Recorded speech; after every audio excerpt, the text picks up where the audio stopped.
महात्मा गांधी की सबसे बड़ी समस्याओं में से एक अम्बेडकर भी थे। अंग्रेज तो थे ही थे, उनसे बड़ी समस्या ये है कि यार अंग्रेजों को भेजो ना, समाज क्यों बदल रहे हो।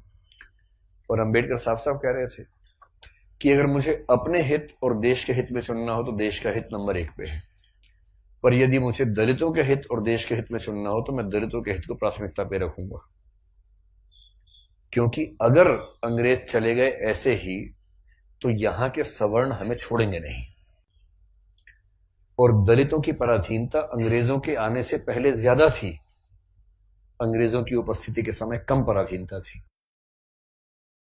आपको गुस्सा तो आता होगा अम्बेडकर का कई बार, क्या ये कैसा आदमी था, है ना, लेकिन आप तर्क सुनेंगे तो दंग रह जाएंगे, तर्क अच्छे हैं। और मजे की बात है कि भारत की संविधान सभा में अंबेडकर जितनी पढ़ाई पूरी संविधान सभा में एक भी मेंबर ने नहीं कर रखी थी। केवल एक BN राव थे जो एडवाइजर थे, उनके पास ठीक ठाक पढ़ाई थी, उन्हें छोड़ दें, बाकी सब मिट्टी के मतलब पेंदे टाइप के थे, प्यादे थे उनके सामने। पढ़ाई लिखाई का जो लेवल अम्बेडकर साहब का है वो किसी का नहीं है। तो कुछ लोग मैंने देखा कि सवर्ण मानसिकता के कुछ लोग अम्बेडकर को देशद्रोही घोषित करना चाहते हैं इन्हीं कथनों से कि दलित प्रश्न और देश के प्रश्न में दलितों को प्राथमिकता दूंगा तो बुरा मान जाते हैं। और उन्हीं से आप पूछो कि अगर हिंदू का प्रश्न हो और देश का प्रश्न हो, किसी प्राथमिकता दोगे? तो हिंदू, हिंदुस्तान है, मजाक समझते हो तो हिंदुस्तान है बोलते हैं, हिंदुस्तान है। मुसलमान तो आए हैं, जा भी सकते हैं, लेकिन हिंदुस्तान है।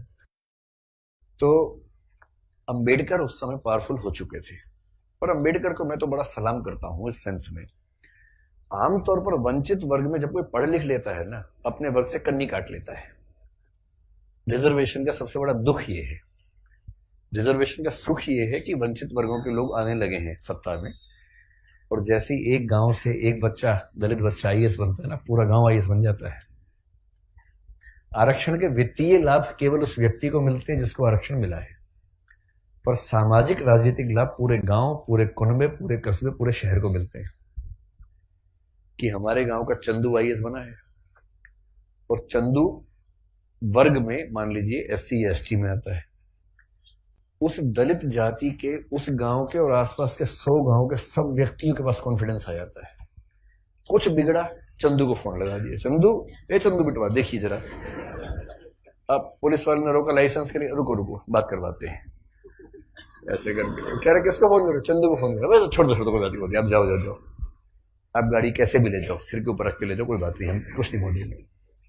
कॉन्फिडेंस लेवल बढ़ जाता है। एक रिजर्वेशन का फायदा ये होता है, आर्थिक फायदा नहीं होता। रिजर्वेशन आर्थिक मामला नहीं है, वो सामाजिक राजनीतिक समतलीकरण का मामला है, उसमें उसको देखना है। और अम्बेडकर ने, आजकल क्या होता है कि जो बच्चा IAS बनता है सबसे पहले कोशिश करता है कि उसकी जाति किसी को पता ना लगे कि वो रिजर्वेशन में है। और बहुत सारे लोग SC ST या OBC से रिजर्वेशन का लाभ लेकर अगर IAS बनते हैं तो कोशिश करते हैं कि शादी किसी सवर्ण समाज में हो, क्योंकि IAS खुद एक जाति है, उस जाति में शादी कहीं भी हो सकती है, वहां जाति प्रथा बीच में नहीं आती है। ऐसे IPS भी एक जाति है जो IAS से नीचे की जाती है, लेकिन ठीक ठाक जाती है, वो भी अपने आप में ठीक ठाक जाती है। जैसे IAS पति IPS पत्नी, लोग कहेंगे हाँ ठीक है, IPS पति IAS पत्नी, तो लोग कहते हैं अच्छा चलो कोई बात नहीं ठीक है इस तरह से मैनेज करते हैं, क्योंकि IPS नीची जाती है, IAS थोड़ी ऊंची जाती है, और IRS और बाकी सब तो बहुत ही नीची जाती हैं। और उसमें जो ग्रुप भी हैं वो तो शूद्र टाइप के माने जाएंगे कि ये तो बहुत ही नीचे के लोग हैं।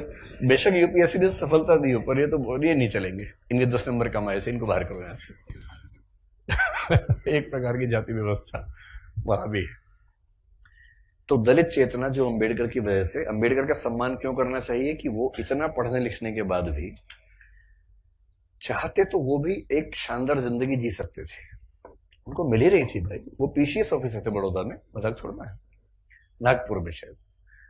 और जब नागपुर में वो सिविल सेवक बनकर आए, फेलोशिप वहीं से मिली थी पढ़ने के लिए, जब वापस लौटे तो उनको PCS अधिकारी बनाया गया। तो उनको कहा कि आप यहां रहना शुरू कीजिए और काम संभाल लीजिए। अब ये अम्बेडकर के सामने सबसे बड़ी समस्या, अगर आप उनकी कभी आत्मकथा पढ़ें, मैं कैसे बना, हिंदी अनुवाद उसका ये है, उसमें प्रसंग है कि नागपुर में रहना है उनको, क्योंकि वो ऑफिसर हैं, उनको अपने रहने के लिए कमरा चाहिए या घर चाहिए। ढूंढ रहे हैं पूरे शहर में, कमरा ही नहीं मिल रहा।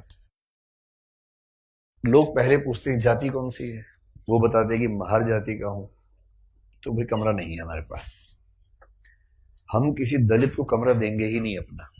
ये 1920-30 के दौरान नागपुर शहर की बात है। फिर वो कह रहे कि कई कमरे खारिज होते गए होते गए होते गए।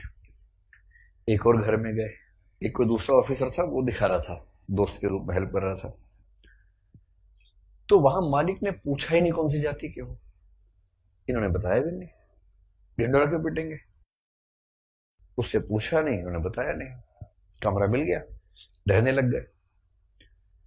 और फिर वो देखते हैं कि एक दिन अचानक सुबह उठा तो बहुत शोर मचा हुआ था, मुझे लगा पता नहीं क्या हो गया, खिड़की से नीचे देखा तो हजारों की भीड़ हाथ में डंडे भाले हथियार लेके खड़ी हुई थी।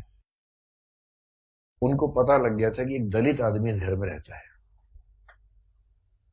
और वो भीड़ मेरा कत्ल करने के लिए आई थी। और उसके बाद कुछ दोस्तों की मदद से पता नहीं पीछे के दरवाजे से कहां से किसी तरह से उनकी जान बचा के भगाया गया उनको। इस दौर से वो गुजरे थे। ये उसी देश की बात चल रही है, सारे जहां से अच्छा हिंदुस्तान हमारा, हम बुलबुलें हैं इसकी, ये गुलसिता हमारा, उसी की बात चल रही है। किसी और देश, पाकिस्तान की बात नहीं चल रही है, उसमें पाकिस्तान था ही नहीं, पाकिस्तान पेट में था उस समय अभी हुआ नहीं था, मतलब होने वाला था, अभी नहीं हुआ था। तो उस देश की बात है। और जब वो स्कूल में पढ़ते थे तो स्कूल में पढ़ते इसलिए थे कि उनके पिता सरकारी नौकरी में थे, तो थोड़ा सा ठीक स्थितियां थी उनकी, इसलिए स्कूल में एडमिशन मिल गया। पूरे स्कूल में एक दलित बच्चा था बस, B.R. अम्बेडकर, बस, बाकी सब सवर्ण बच्चे थे। अब दलित बच्चा कैसे हैंडल करे, वो पानी पीने जाएगा, पानी को छू देगा, पानी पवित्र हो जाता है, उसमें हीलियम आ जाता है हाइड्रोजन की जगह। उसके बाद जैसे दलित बच्चा छूएगा हाइड्रोजन के गुण बदल जाएंगे उस पर। तो एक व्यवस्था थी कि भाई पानी पीने की एक जगह थी सबके लिए, एक अलग से मटका था अम्बेडकर के लिए, अलग से रखते थे दूर, उनको वहीं पीना है और मटके को हाथ नहीं लगाना है। अब कभी कभी क्या हुआ, कई बार ऐसा हुआ कि जो आदमी पानी की व्यवस्था करने के लिए तैनात था वो छुट्टी पर चला गया, एक दिन 2 दिन आया ही नहीं। अब इसको प्यास लग रही है, बाकी बच्चों के पास पानी पीने को, उसको पानी पीने को नहीं है। कई ऐसे दिन गुजारे स्कूल में जब उनको पीने को पानी मिलता ही नहीं था। चेतना ऐसे बनती है, ये सब झेलने के बाद बनती है। इससे जब आप हरिजन गाथा कविता पढ़ेंगे तब समझ में आएगा कि वो किस दौर से, किस स्थिति से गुजर के वो विचार बनते हैं। और अभी एक अदम गौंडवी की कविता है, वो भी हरिजन के गांव जैसा कुछ नाम है, उसको भी पढ़ेंगे, हम जिक्र करेंगे आगे चलकर, तब समझ में आएगा। ये सब मैं इसलिए कह रहा हूं कि इतिहास के नेताओं को सीधे खारिज करना बहुत आसान होता है। जब आप उनकी स्थितियों को समझेंगे, उनके विचार कैसे बने समझेंगे, तब उनका महत्व समझ में आता है। अंबेडकर का बड़प्पन यह है कि बहुत अच्छी स्थितियों में जाने के बाद, इंग्लैंड में, अमेरिका में पढ़ने के बाद, वहां भी टॉप करने के बाद, वो चाहते तो वहीं किसी विश्वविद्यालय में प्रोफेसर बन सकते थे और धूमधाम से जिंदगी गुजार सकते थे, पर उन्होंने चुना संघर्ष का रास्ता। लौट के आए, संघर्ष किया और अपने साथ साथ अपने पूरे समुदाय की मुक्ति का रास्ता चुना। और जितने सफल हुए उतना सफल होना एक जिंदगी में आसान भी नहीं होता, जितने वो सफल हुए उन्होंने काफी कुछ कर भी दिया। अब उस अंबेडकर का तेज 1936 में फैल चुका था। महात्मा गांधी बहुत दुखी है। महात्मा गांधी घोर वर्ण व्यवस्था के समर्थक आदमी थे, इतने पक्के रूढ़िवादी थे इस मामले में। मतलब महात्मा गांधी के प्रति मेरा सम्मान उतना ही जितना अंबेडकर के प्रति है, पर इस मामले में वो बहुत ही दकियानूसी किस्म के व्यक्ति थे। अपनी एक किताब हिंदू धर्म में लिखा है उन्होंने कि वर्ण व्यवस्था उतनी ही नैसर्गिक और प्राकृतिक व्यवस्था है जितना न्यूटन का गुरुत्वाकर्षण का नियम। ये महात्मा गांधी का वाक्य है, किसी और का वाक्य नहीं है। इसलिए उनके पेट में खलबली मची हुई थी कि अंबेडकर बीच में कैसे आ गया। अंत में अम्बेडकर बोले, महात्मा जी हमने बहुत ट्राई कर लिया कि हिंदू धर्म में रह के चीजें ठीक कर लें, हो नहीं पा रही, हम हिंदू धर्म छोड़ रहे हैं। अब महात्मा गांधी परेशान। उनके लिए भारत से ज्यादा महत्वपूर्ण हिंदू धर्म है महात्मा गांधी के लिए, गीता, वो सब, उनका तो वैष्णव परंपरा, वो सब विचार ज्यादा थे। 1937 में कहते हैं कि अंबेडकर ने घोषणा कर दी कि मैं हिंदू धर्म छोड़ रहा हूं। महाराष्ट्र में अनाउंस किया एक सभा में, और उस सभा में सीधे कहा कि देखो भाई लोगों, मैं हिंदू पैदा हुआ इस पर मेरा बस नहीं था, पर मैं हिंदू के रूप में ना मरूं इस पर मेरा बस है। और मैं हिंदू के रूप में नहीं मरूंगा। उस समय खलबली मची कि वो हिंदू धर्म छोड़ रहे हैं, शायद सिख धर्म अपनाने की बात उस समय थी उनके दिमाग में। और महात्मा गांधी ने बहुत समझाया कि देखो अम्बेडकर, नहीं ना, ऐसे नहीं करते। महात्मा जी का मार्ग एकदम अलग है। अम्बेडकर कह रहे हैं कि अगर मैं इस घर में पैदा हो गया तो मैं क्यों जिंदगी भर सफाई का काम करूं। महात्मा गांधी कह रहे हैं नहीं, गहराई में सोचो, इस घर में पैदा क्यों हुए,